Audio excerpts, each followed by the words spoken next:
The Mets have lost 6 games in a row, and the fire sale might have already begun. Welcome in another edition of the Believe in Mets podcast. That is Jack McKessie. I am Chris Schubert here talking all things New York Mets. They're in the middle of, to quote Gary Cohen, the soup right now. 6 in a row. They've lost 7 straight games against the Chicago Cubs. They lost the season series. They are 13 games below 500, their low mark of the season, on pace to go 68 and 94. And with that, Jack, how are you, my friend? Chris, I've got a long answer to this today, Okay, and I hope you'll good. bear with me. Okay. For weeks now, I've been in a state of denial about the 2026 Mets. I've looked at the standings, and I know that the Mets were below 500, but I kept looking at that wild card games behind number, and it was hovering around 5 or 6. And I thought, with so much of the season still left to go, the Mets are not by any means out of this. We've seen teams against the Mets erase 7 game deficits in 17 games. The Mets are not out of this. This series, little by little, completely broke my spirit. I am completely done. I've accepted the fact that this is a lost season. Every single game felt like it was geared to make me more upset. Going into the pinnacle of it all, the third game of the series, the nightcap of the doubleheader, with the most embarrassing loss of the year, potentially close to of my lifetime, and then you lose the finale as well. So I look now at the standings. The Mets are 9.5 games back of a wild card spot. The team they're trailing for the third place wild card spot, the Cardinals, they've already lost the season series to. Round that number up to 10. The number in front of the team in front of the Cardinals, half a game in front of the Cardinals, are the Cubs, who you just mentioned. The Mets have been season swept by, so you can round that up to basically 11 games behind the wild card spot. The Mets are dead. I mean, they're closer in the wild card standings to the Colorado Rockies than they are to the team just directly in front of them, the Cincinnati Reds. There's 4 games between the Mets and the Reds. There's 2 games between the Mets and the Rockies for the worst team in the National League. It's just the reality of the situation. And I think now I'm in a place of acceptance, like you mentioned, of what this team is. But there was some anger Wednesday night. And we're not going to do the normal, at least I don't plan on. I didn't have it in the rundown to do the normal game by game breakdown. It was the entire day of the doubleheader, right? Because Nolan McLean cruising until he isn't. The Mets have a lead until they don't. And then they lose that game and it ends up being a blowout by the time it's over. And then you just play one of the worst games of baseball I've ever seen the Mets franchise play. I mean, they committed 6 errors. Everybody booted the ball around. There were 3 other plays that don't go into the bucket as errors, but are basically misplays and miscues. So it was basically 9 or 10 error-worthy plays in the game by this Mets team. They hit 4 home runs. It's still not enough to win. Sean Manaea, can't go deep into a game.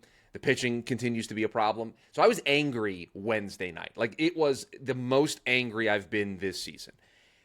After losing last night, I think the place that I'm at is the team isn't worth my anger because I'm not seeing the fight. Think about this for a second. The fight that we saw for 2 days when they played the Yankees at Citi Field in the 2 comebacks, I think I came on this pod and said, that's the type of series, those are the types of wins that make you believe this team still is in the fight. They won't go lying down, right? They can take a punch and they can get back up. Well, we've reached the stage of the fight now, Jack, where they've taken too many punches. They're on the mat, and they're counting, and we're getting close to 10, if not already at 10. You play one of the worst games I've ever seen you play as a team, and you follow that up with 2 more errors. You follow that up with 14 men left on base. You follow that up with 2 for 12 with runners in scoring position. You follow it up with running out a lineup, treating the late innings of the game by not pinch hitting Francisco Lindor. You treated it like it was a 1 or 2 out of 10 importance game in the middle of April or May instead of what it is. You are on the mat. You are on life support. A decision is about to be made to pull the plug on the Mets for this season.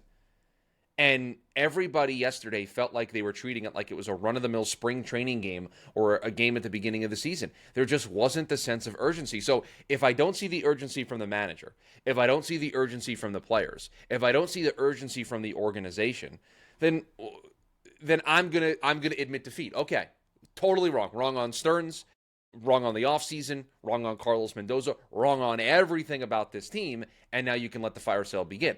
Because they're not showing any interest in being a team that wants to fight for this. Yeah, that's exactly how I felt about this entire series, and it's a lot of decisions. I said that, coming into or at the end of the series, looking back, it felt like it was set up specifically to make me upset because every decision over the course of the series was more and more baffling, and every game was more and more frustrating. You start with the first game, Kodai Senga just him even being in the rotation is unserious at this point. Like we just have to call a spade a spade.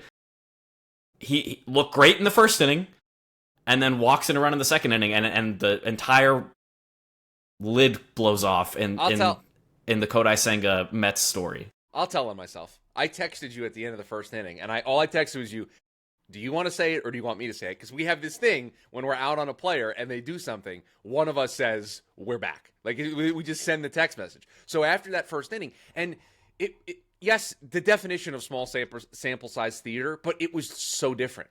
The command was different. The velocity was different. The usage was different. Like, it was like you were watching a totally different pitcher, and so you thought to yourself, okay, this is a tangible change that Kodai Senga has made. You were a little delayed in responding to me. You did not respond to me until after Kodai Senga had blown the top off of the game in the second inning. Yeah. And so you texted me back, and I said, never mind, disconnect the service for the We're Back department. We're not taking any phone calls for the remainder of the season. So that was horrible. That was just a horrible start to the series. The second game of the series, you get Nolan McLean. Having it until he didn't is a great way that you put it. He got into the fifth inning, I think, or the fourth inning. He gave the home run to Michael Busch, and I think, okay, like, it's 3 runs. You can live off of that. If he can make it through the sixth inning without any extra runs given up, it's whatever. But, like, he's hitting batters. He gets to the sixth inning, gives up the double. Bichette saves a run by fielding the infield single. And then Dansby Swanson, he goes second pitch, middle fastball, and it just gets laced. You want to talk unserious organization. Allowing Dansby Swanson to have 15 RBI in this series makes you unserious. In 3 games. Like, he's not a Brave anymore, but like I've always still held like a little bit of a grudge against Dansby Swanson from his Braves years. Not a little bit anymore. And man, it's like another reason that this series frustrated me. And then obviously the third game is the nightcap of the doubleheader on Wednesday is just the most embarrassing display of baseball that I've seen. And it's Lindor misfielding, it's Simeon having 2 errors, Vientos having 2 errors, it's the fans chanting Pete Alonso in the third game of the series and the fourth game of the series because of an error by Mark Vientos at first base. It is an absolute disaster, and you said it. There's no fight in this team. You give up 5 runs unearned on Wednesday night because of 6 errors. You give up 4 unearned runs, 3 because of errors in Thursday's game. It's like there's no changes being made. There's never been a better time to fire Carlos Mendoza. Yeah, I mean, I know it's everyone's popular thing to do, but I need the Terry Collins, flip the table speech, right? Like I need to see something that tells me that we're taking this seriously. And I know that those are just words, but I can't watch Carlos Mendoza sit at the podium or sit in the media room after the game and say, we're frustrated, we're embarrassed, we're pissed off, we're ticked off, we got to just go out there and grind. Like, I am sick and tired of hearing the same phrases every single day. If this was, and I don't like being this guy because baseball has changed and I think it has changed for the better. But if this was the 80s or the 90s, there would be a closed-door meeting and somebody would be throwing a chair. I mean, there would have been a players-only meeting. There would have been a team meeting. Carlos Mendoza would have been late after Wednesday night's second game of the doubleheader. He would have been late to media availability. You would have seen the tweets of, we can hear Carlos Mendoza yelling from the press room. Like, if this was the 80s and 90s, there would be some drama. There would be something that would have happened. We don't live in that era anymore, and this is where a lot of people who get on analytics and player-first managers in this new era of baseball that we're in, I don't want to say they have a point, but I understand why they feel the way that they do, because everybody treats every single day like it's just one of 162, and this series against the Chicago Cubs was more than that. This was, you are hanging by a thread. I don't know if you're actually hanging on at all, but to be generous, we'll say you're hanging by a thread, and everything that has been wrong about this team reared its ugly head. And the pitching, unserious, is such a great word to describe the starting pitching staff. I'm staring at the Fangraphs depth charts for the Mets right now, because we're going to do, so they made a bunch of roster moves over the last couple of days. The starting rotation only has 3 names in it. 3. Now, they're going to add Christian Scott over the weekend. They're going to add Zach Thornton today. But right now, they have 3 starters in there because they traded David Peterson, because Kodai Senga is now in the bullpen. Like, there you go. Just on a piece of paper, you can see how unserious they are. And it's not like Freddie Peralta's been lighting the world on fire. It's not like Nolan McLean's been lighting the world on fire.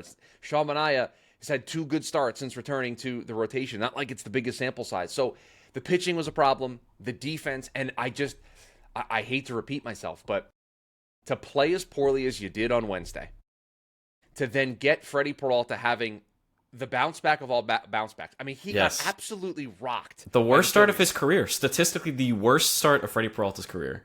And you're sitting there and you're watching him, and he's efficient. He's throwing up zeros. He changed his wind up a little bit, and he was finding success. And what did it get you?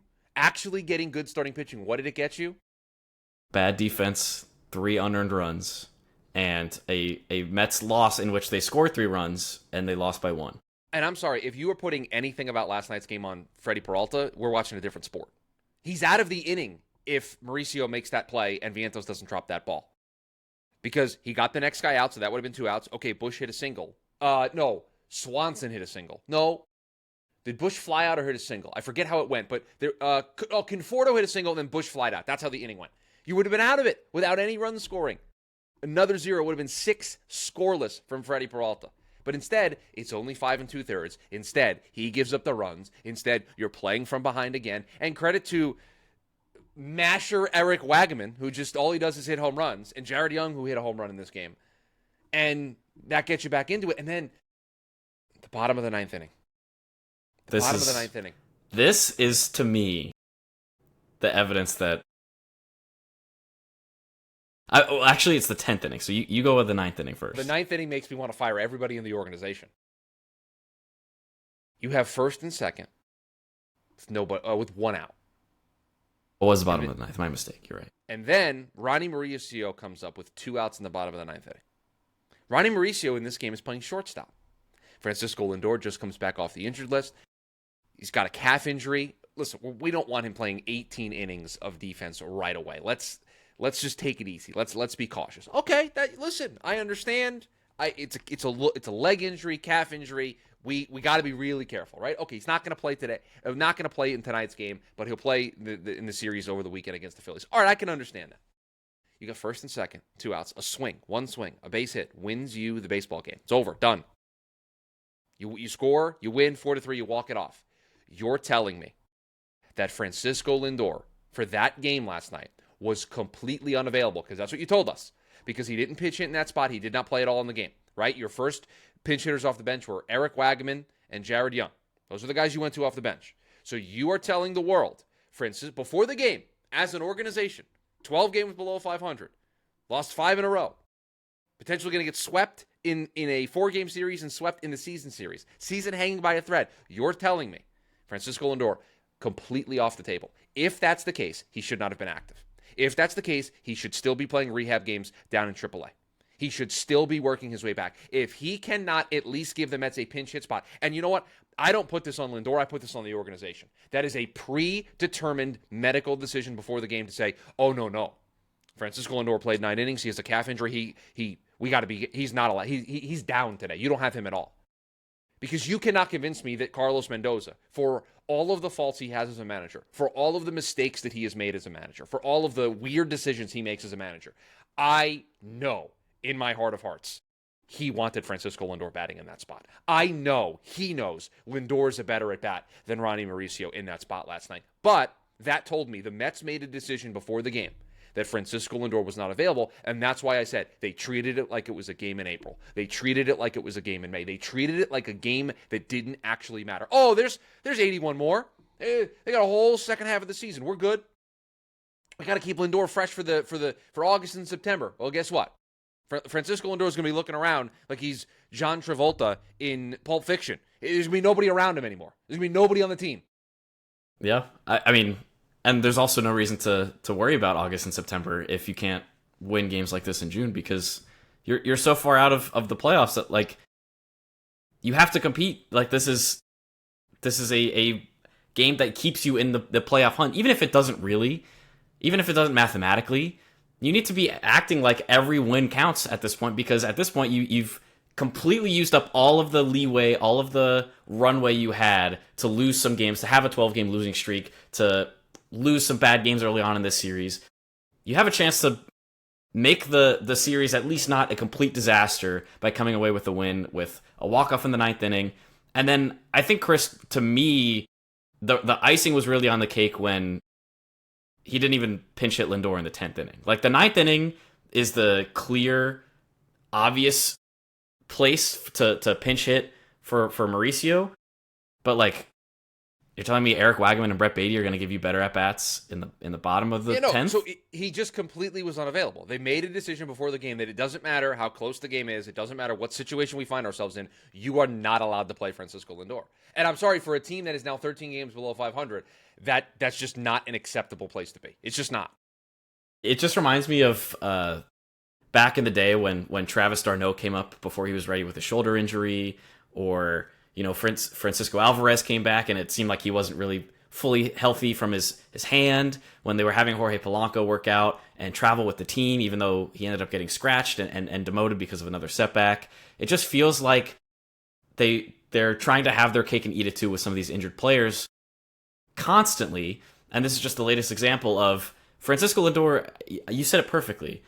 You can't have him on the roster if he's not going to be able to contribute in game-winning situations, potentially. And you can't have him here because he's clearly not healthy enough to play yet. And there's no reason to force him into the lineup when you're in this position 13 games below 500 and he's not even able to hit in impactful situations that can impact the season. Two things can be true. I can understand the medical team saying he can't play 2 days in a row right now. I actually understand that, right? Coming off of specifically this injury. I actually understand he can't play 18 innings of defense. I'm asking him, after playing the night before, and he only played one game of the doubleheader. He played the second game. I'm asking him to pinch hit and potentially play 1 or 2 innings of defense. How many extra inning games go to the 12th inning at this point? Not many. So if he doesn't come through with the hit there in the ninth, he plays 1 inning of defense, 2 innings of defense. You're telling me that Francisco Lindor can't even do that for you right now? Or that's the decision you've made for the team? It's unserious. If that's the case, if those are the guardrails you are putting on Francisco Lindor, then he is actively hurting the team's ability to win. Yeah. Yeah, because I understand. It's like you said, I understand not having him start this finale of the series. It was nice to see Soto back in the lineup after his back injury. Yes, very good. I understand not having Lindor play back-to-back starts. I just don't understand why he's on the roster if he can't hit. If he can't have one at-bat. Like, if it's one at-bat. One inning of defense. I just don't... It doesn't make any sense to me. Like, there's plenty of players that you could point to and be like, all right, like, you know, XYZ guy gets called up and is a bench spot, but at least, you know, he gives us a chance to win the game because we need to pinch hit him in the ninth inning in this situation. Lindor can't even do that. It's one at bat and 1 inning of defense. And I understand. Well, by the way, it's not even if he gets a base hit, it's not an inning of defense. It's a swing. He doesn't even have to he basically can walk to first base. Right. And, like, I know you have to consider all angles, and so if you put him in the game, you have to assume you're going to have to play defense because you have to think worst case scenario. But there's a world where he just puts a double in the gap and the game's over. It's over. And he doesn't have to play defense. It doesn't even have to be a double in the gap. It could be a single. And then I just have to watch Ronnie Mauricio just take some of the worst at bats of all time. I know he had a double in the game, but just the at bats are bad unless your name is Bo Bichette or Carson Benj or Juan Soto, AJ Ewing. That's really it. Yeah. And then speaking of the Mets and the injuries, just all of a sudden Marcus Semion's got something and he's on the injured list, and Carlos Mendoza's like, oh, he's been dealing with it for weeks. Then why is he playing every day? Yeah. He's 35 years old. You're playing a guy every day that is dealing with a hip thing that apparently you knew about? Batting in the middle of the lineup. Just clean up. Marcus Semien, get him in there. It's just unserious. It's unserious. And so because they're unserious, I've reached a place of it's not denial anymore. It's not anger. It's not frustration. It's just acceptance. I have accepted what this team is. They are one of the worst teams in all of baseball. They are poorly constructed. They are poorly run. They are poorly managed, poorly coached, poor execution. Everything's bad. Everything is bad. And they just have there's no fire. There's like, they gave up. It seemed like they gave up in the middle of the 12-game losing streak, and we saw little bits of like, maybe the Tigers and the Yankees series, maybe they're willing to fight for something here. Jack, maybe they think they can get back into things. 2 weekends ago, they took 2 out of 3 from the Atlanta Braves. 2 out of 3 from the Braves. How does that team now become this team that we're watching? I don't know how those two things work together. Yeah. It's a complete across the board, everyone's given up. And we haven't even talked about it. You alluded to it, I think, in the open. The Mets have already started to indicate that they're selling. Open for business. They've traded David Peterson. They said, hey, while the Cubs are in town, just walk across the hall, walk through the inner concourse at Citi Field, head to the visitors clubhouse. You are Chicago Cub David Peterson. By the way, doesn't it say something that a Mets team that is searching for starting pitching just basically said, we've tried everything, we're done.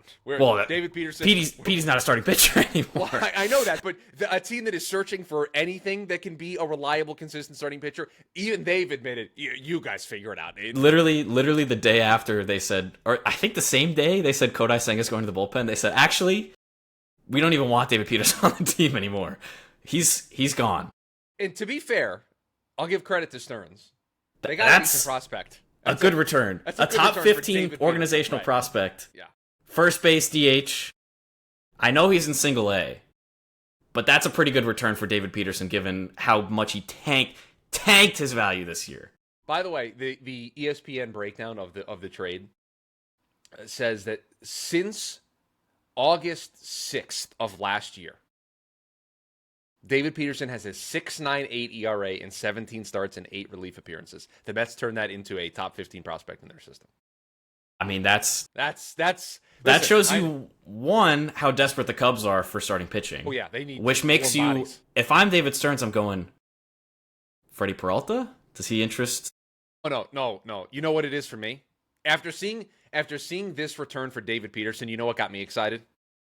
What's that? They're going to get a top 50 prospect in all of baseball for Luke Weaver. I mean, if this is what you can get for a guy with a 7 ERA since last August, what can you get for a guy who just doesn't give up runs?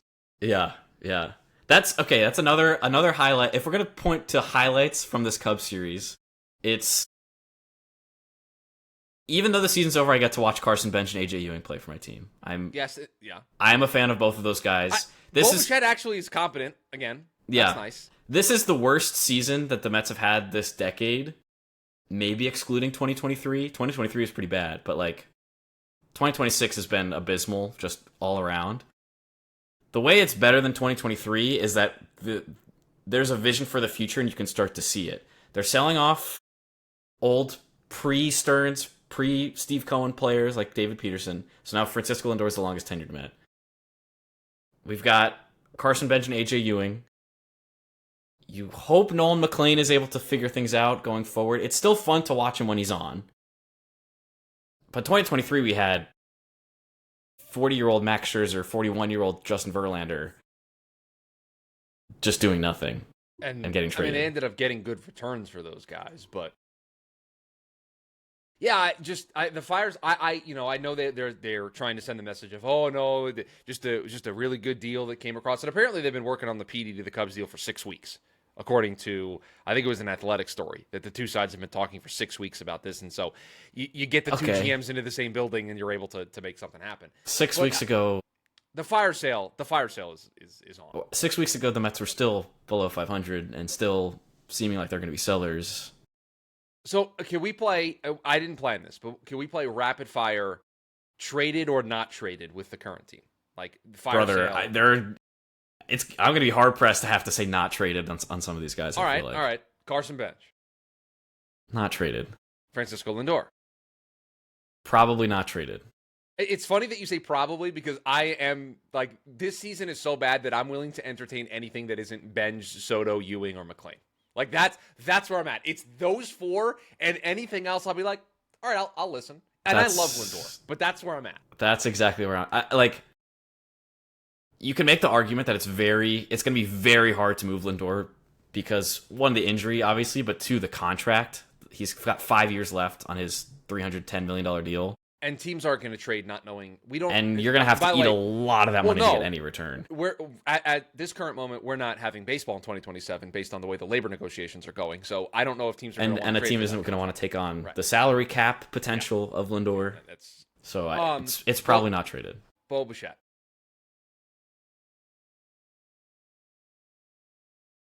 Ooh, I don't know.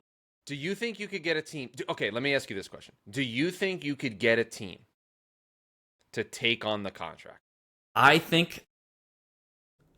So I just mentioned Scherzer and Verlander doing nothing in 2023. The reason the Mets were able to get other teams to trade for those players and to get any kind of return is because of how much money they ate from the salary. Bichette, we've already heard from USA Today's Bob Nightingale, is planning to opt out of his 3-year deal. Don't believe. Is he really going to leave $84 million on the table? For a longer-term deal where he doesn't have to worry about every year this could be a contract year? We saw how it impacted him early this season. I know it's New York. I know there's extenuating factors like they had him play third base. If you're another team, you can't trade for him with the assumption of, well, he's going to opt out. Like you can't operate. You have to assume you're paying out the remainder of the contract.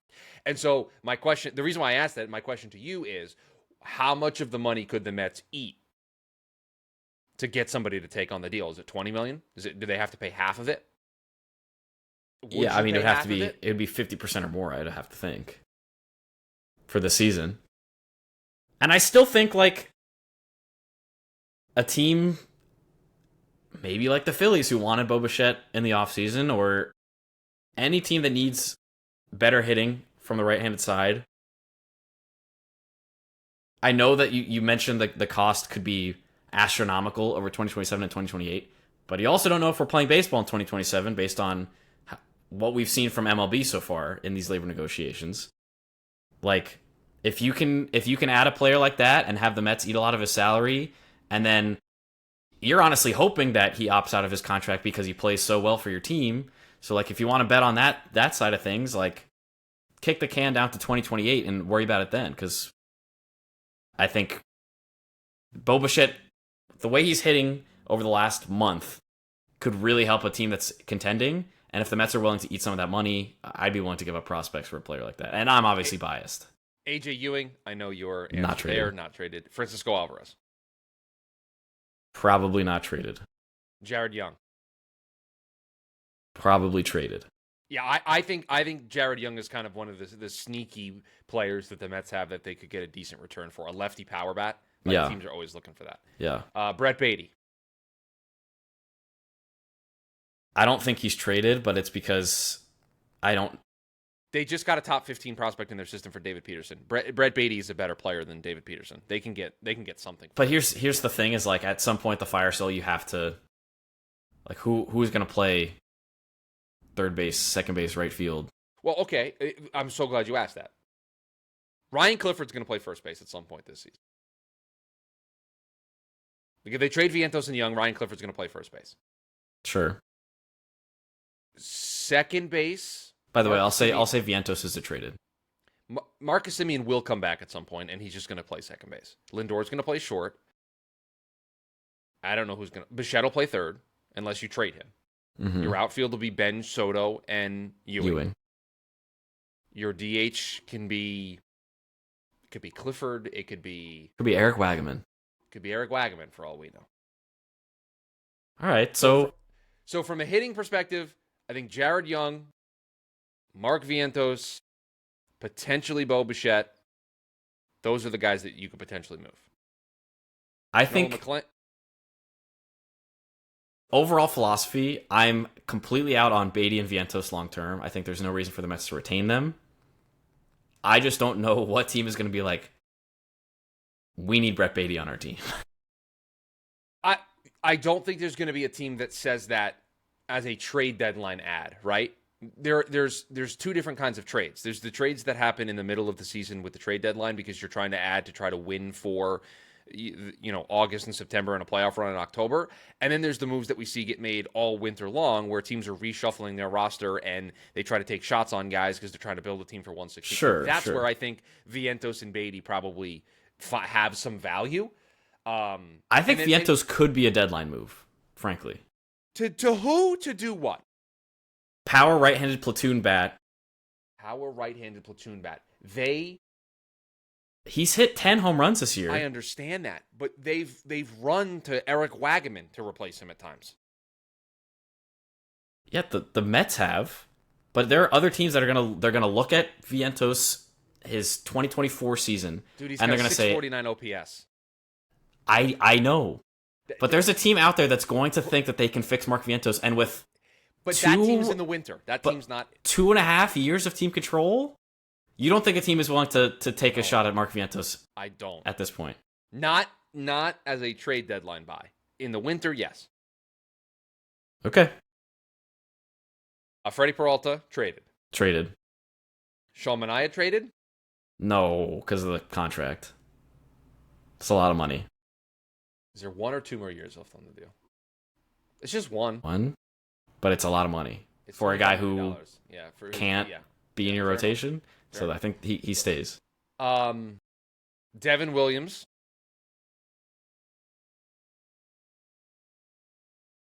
He's got 2 more years left on his deal. That would be the hang up.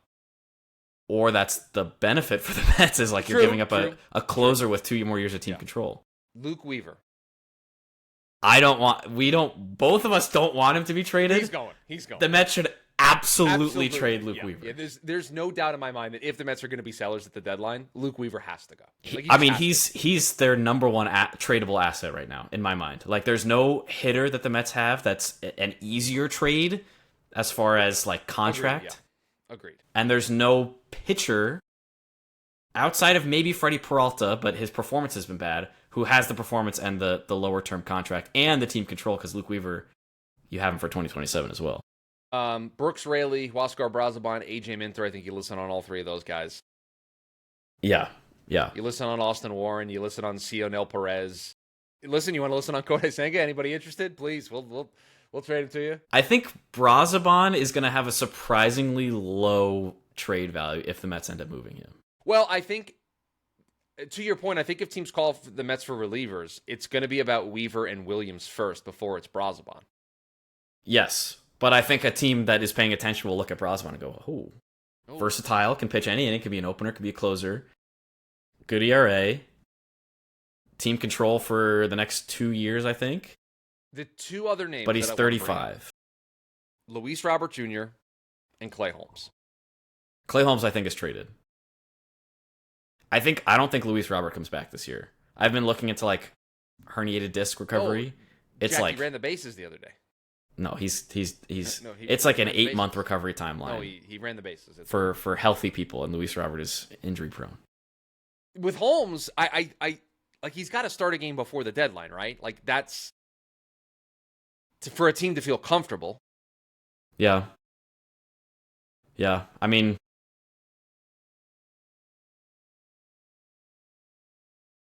it's been a month and a little more than a week since he's been hurt. I mean, they should have him back.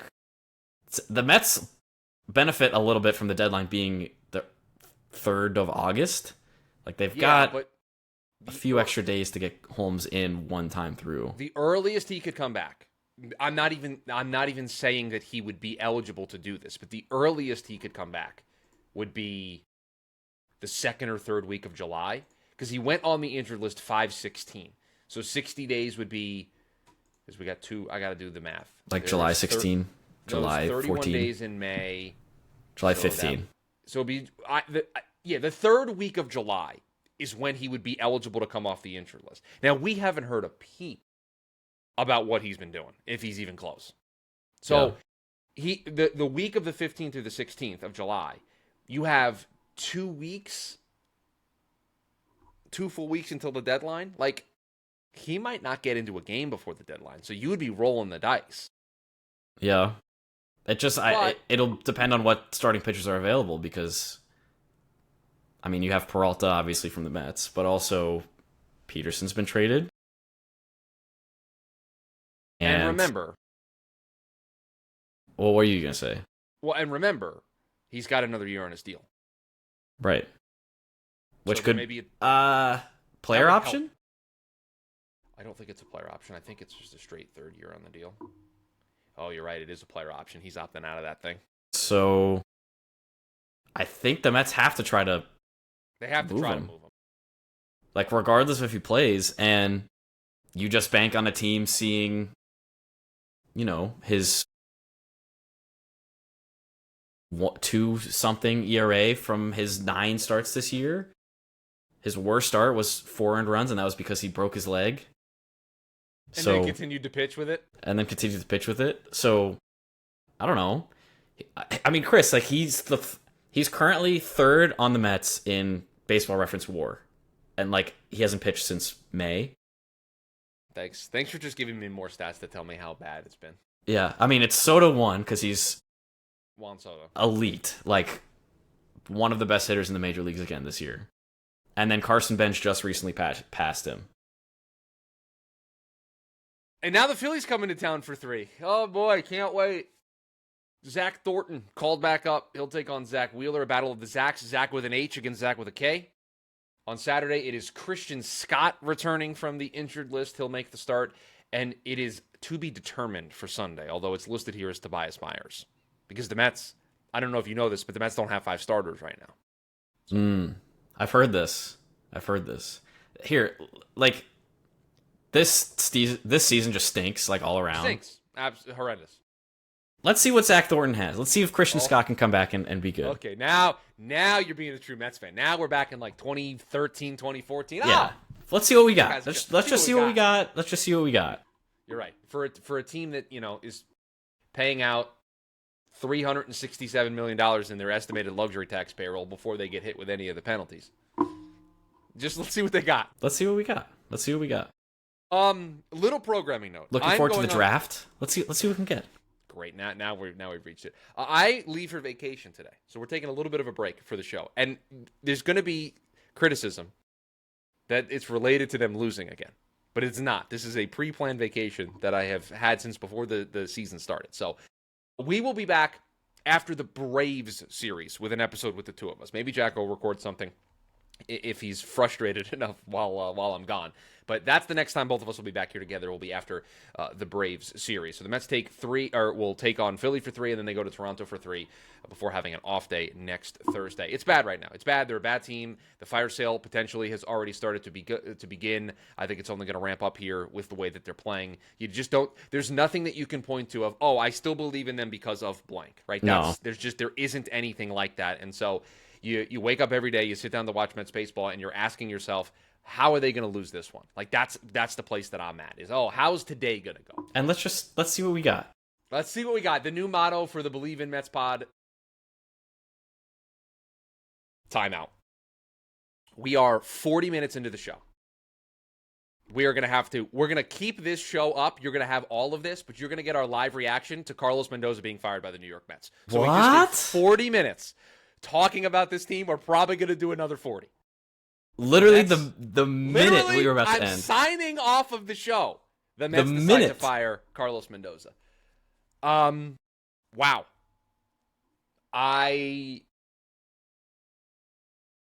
It's interesting. Andy Green's going to serve as the interim manager, by the way. He was the manager with the Padres, and he's been in the front office as somebody who's worked with, I think he's in charge of player development for the Mets. Okay, I'm trying to collect my thoughts here because I'm both shocked and not shocked, right? I am not shocked that the Mets decided to make a move because it is so bad, right? It is so bad. Yeah. I am shocked though because you do this because you still think if you're David Stearns and Steve Cohen, there's something in this season still worth fighting for. That's what you're saying by doing this. That you actually think that this team has enough talent to do something over these final 81 games. I'm not sure I agree with that from a pitching perspective, but that's why you make this move. And I think the frustrating thing is, why didn't you do this sooner? Like, if this was a thought that you actually were going to entertain, why didn't you do this sooner? So that's why I'm shocked and not shocked. Yeah, it's weird because I said like a few minutes ago, there's never been a better time to fire Carlos Mendoza. You just had two absolute embarrassments of games where you lose the nightcap of the doubleheader by 5 runs after giving up 5 unearned off of 6 errors.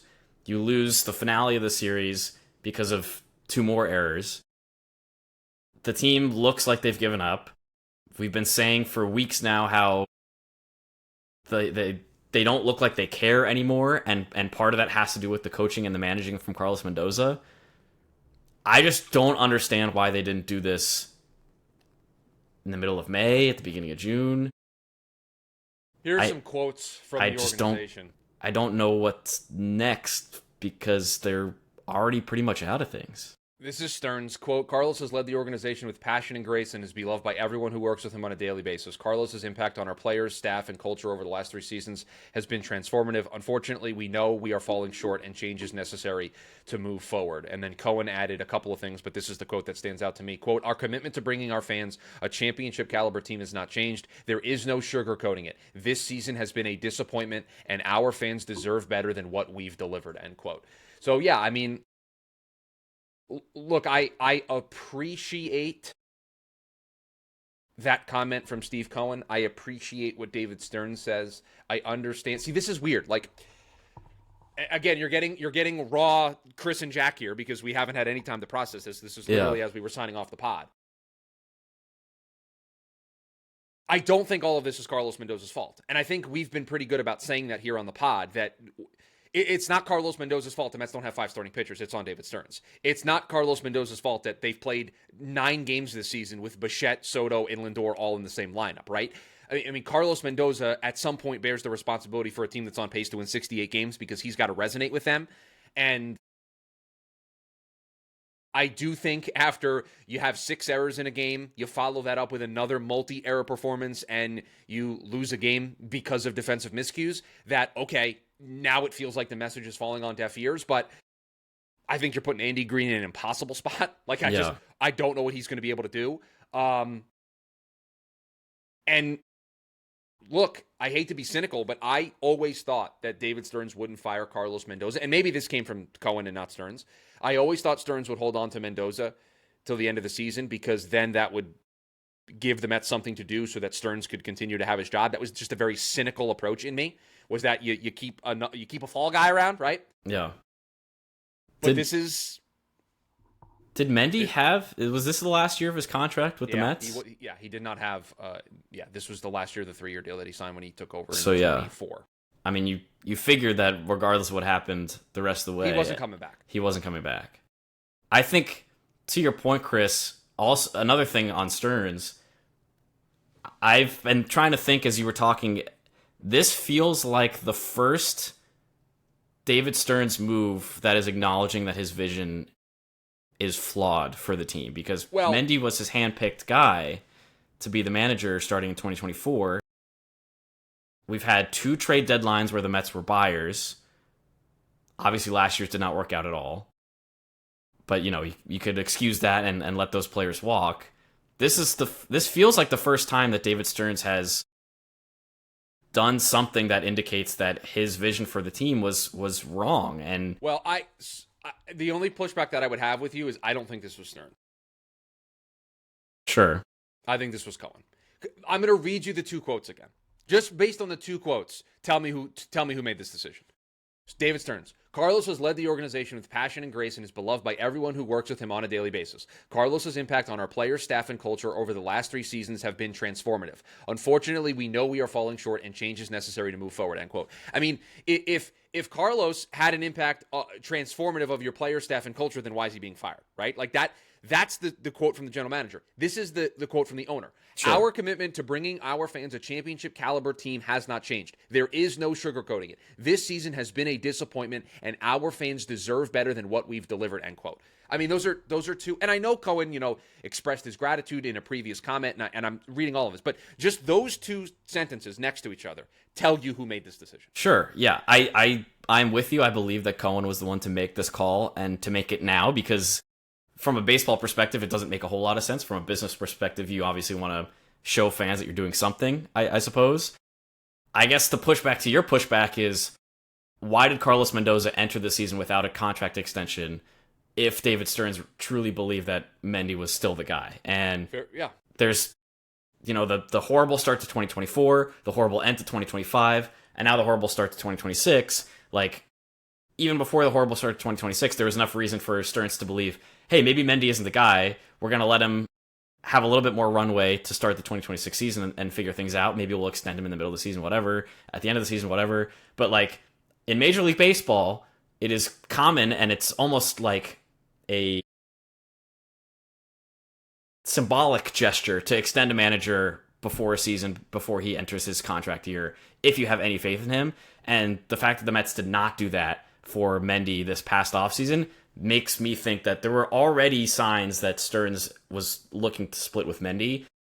I think he would have, like you said, been willing to wait to the end of the season, especially because they've waited this long and the season's already pretty much over. The Cohen decision is Cohen is probably the one to make this decision, but I am also still saying that I believe Stearns had lost faith in Mendy months ago.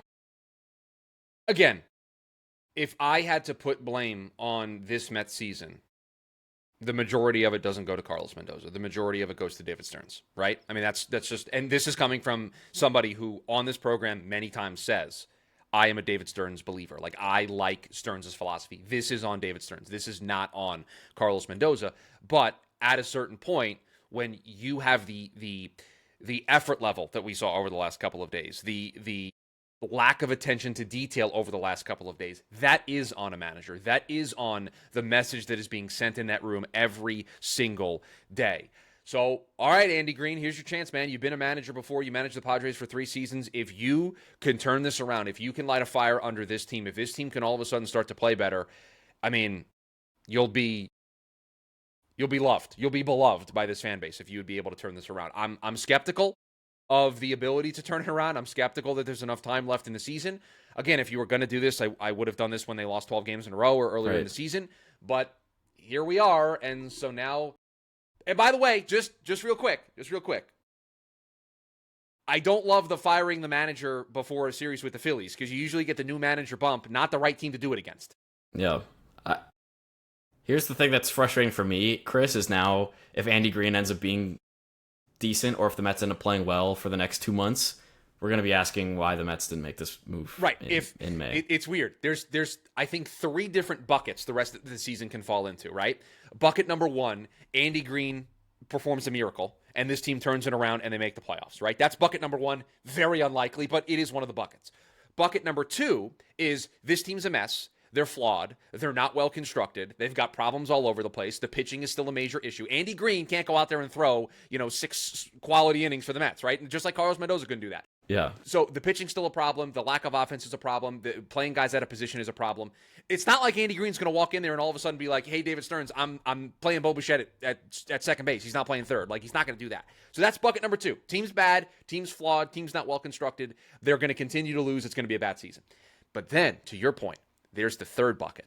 And the third bucket would be the most Mets thing of all time. Because the third bucket is over these next 81 games, the Mets play like a playoff team. They play on pace like they're a playoff team. But they dug themselves so much of a hole that they end the season. They're 9.5 back right now. That third bucket is Andy Green and the new manager bump, and they spark something in the team, and all of a sudden, we look up at the end of the season and they miss the playoffs by 2 games or by 3 games or by 1 game. And all of a sudden you think to yourself, man, if they only would have done this sooner.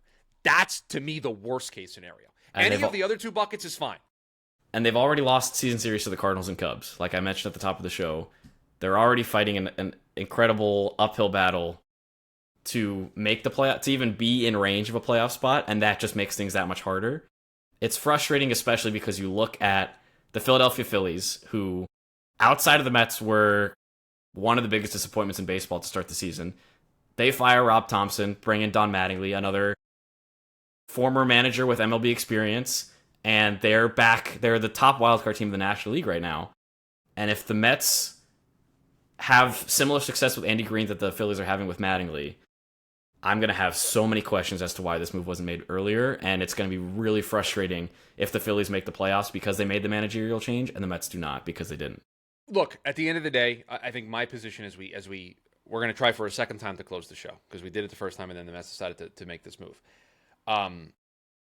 Andy Green's not going to all of a sudden fix the pitching problems. And that, to me, is the biggest thing that this team has. The roster's a mess. The roster is a mess. Andy Green is not going to fix that. And so again, shocked and not shocked that the Mets decided to make this decision. But to think that this is going to spark the Mets the way it sparked the Phillies, I personally am going to need to see a lot more before I believe in that. Because, again, the pitching staff is a mess.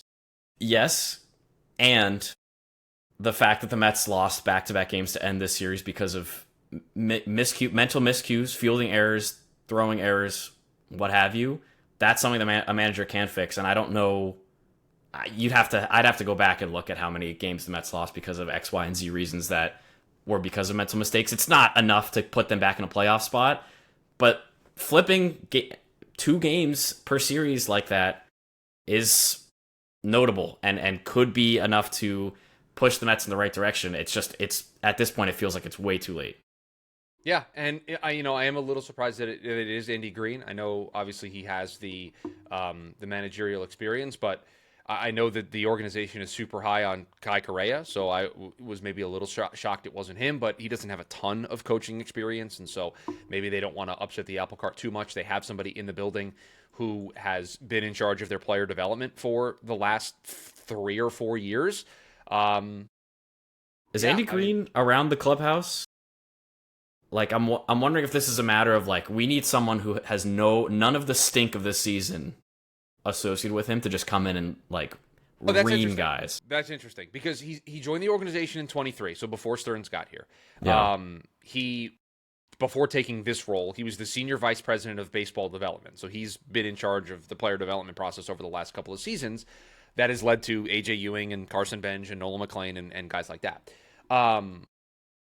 Interesting. I don't know if he's been around. In his role in particular, it would stand to reason that he wouldn't be that around the day-to-day operations. He would be more in tune with what's going on in Syracuse and in Binghamton and Brooklyn. Like that.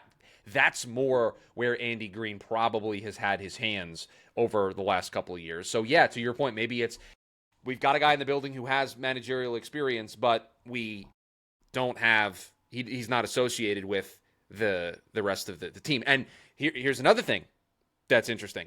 Do we start to see Carlos Beltran around more? Do we start to see JD Martinez around more? I know there was a video yesterday of Martinez in the dugout. I think he was talking to Francisco Lindor. Do we start to see those guys play a different role for Andy Green, right? Because you would assume as part of the front office, Andy Green probably talks to Carlos Beltran. He probably talks to JD Martinez. So does he lean on those guys a little bit as well? So, boy, here we were thinking we're just going to break down a sweep by the Chicago Cubs and, on pace to lose 94 games. And the Mets, the thing I will say, Steve Cohen doesn't like losing. Like, it's very clear. Steve Cohen, he's willing to put up with a lot, but he reached his breaking point. Yeah. I'm fascinated to see, looking down the road long term, we're in October, the entire Mets coaching staff got shaken up this past offseason except for their manager. It's going to happen again. They're going to have to do it again. Yeah, they're going to have to do it again. And that's where I have a lot of questions about. If I'm a reporter, I'm asking David Stearns why you kept Mendy around, changed everything else, and then let this happen. Let things get to this point. I need a fiery Andy Green pregame today. I don't know if he has it in him, but I need a fiery Andy Green. I need just fire me up. Hasn't managed since 2019. It looks like so. And he wasn't a great manager when he was in San Diego. But to be fair, that was San Diego pre-spending money and having talent. Pre-Preller going beast mode. Yeah. So let's see. Again, 3 buckets. Andy Green performs a miracle. This team turns it around. They make the playoffs. Bucket 2, it's bad. It's bad because they can't pitch. It's bad because they have a poorly constructed roster. It doesn't matter if you had Joe Torre managing the team, right? Tony La Russa managing the team. Like, it doesn't matter. They're destined to be one of the worst teams in all of baseball. The third bucket, they're good. They get the new manager bump, but they fall just short. And doesn't that feel like the most Mets option of the 3? Really does, doesn't it? It does. It really does. All right, that's going to do it.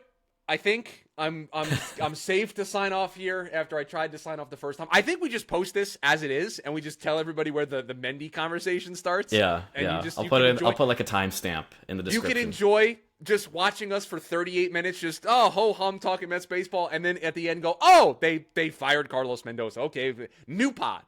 Folks who hear me say halfway through this would be a great time to fire Carlos Mendoza are gonna go, little does he know. Little does he know, in about 20 minutes, he's going to find out that that's exactly what they do. Please rate, review, subscribe to the pod wherever you are listening to us. If you're watching us on the YouTube channel, Jack McKessy, McKessy. Hit that subscribe button and help us as the march to 250 subscribers before the All-Star break continues. And yeah, I'll say it again, off for a week, so I will enjoy the Andy Green era beginning on near a pool with a drink in my hand. And then, yes, we're back Jack and I are back again after the Braves series. Okay, let's see what you got, Andy Green. Let's see what you're able to do. The Mets make the second, really. David Peterson first, now Carlos Mendoza, the second of what could still potentially be a lot of changes by the time the season is over. The Mets 3-game series with the Phillies start tonight. Let's go Mets. Let's go Mets.